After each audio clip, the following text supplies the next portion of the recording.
Hey guys, Rich here with Brotherhood Reviews, and with Bleach ending the season just now, with dropping 2 episodes at once, 12 and 13, we have to wait for the rest. But we get a lot of good information. We gotta get a lot of good new good stuff.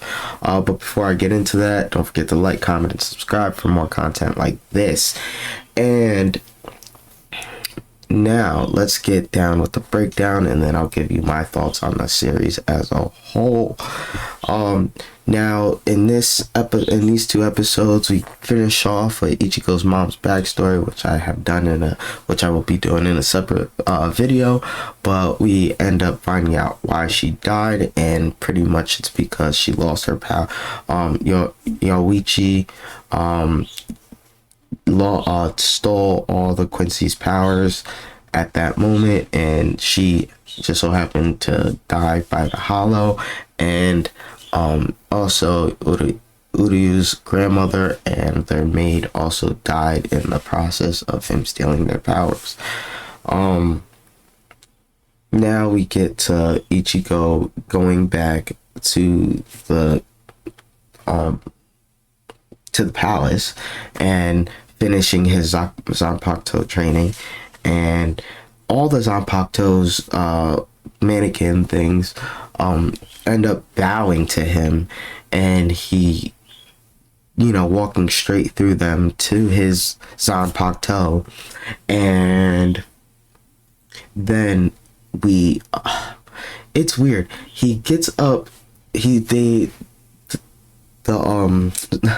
the god of the sword starts forging his katana, and it's his 4 or 5 helpers are hilarious, by the way. They all participate. One has the fire, the water, holds the metal down, creates the hammer with her tooth. There's a lot of different aspects that they use, that he utilizes them for. And in the midst of him forging, he's talking to him, and I was like, yeah, you're, if I remember correctly, he's like, you're like me, we both have hollows inside of us or something. But I could be wrong about him having a hollow inside of him.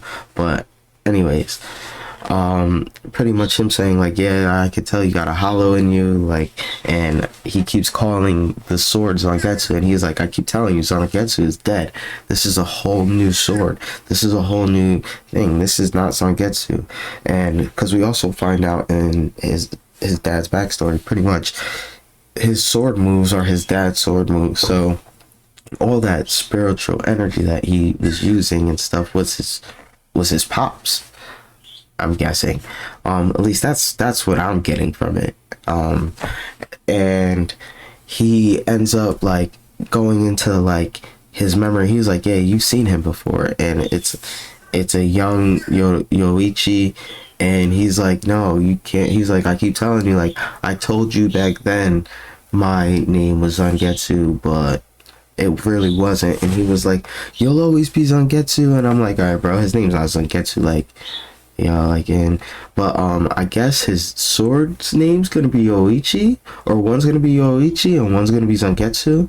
But he ends up pulling out two swords, and his helpers are like, oh, we've never seen that before, like, and he's like, yeah. So, and then he's like, I am the sword, like, the blade is me. And then so I'm like, all right, well, you're the blade now, so yeah.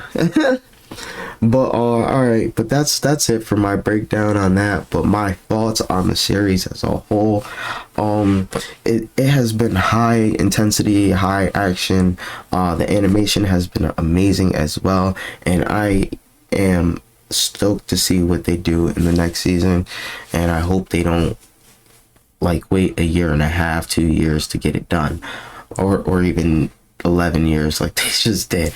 But it really is bringing the story all together. It really shows us that Aizen set up everything pretty much for Ichigo's birth in a way, and I just am very happy to see this animated and can't wait for more. But that's all I have for you guys, and I hope you have a good day, time, night, whenever you guys are listening to this. Thank you.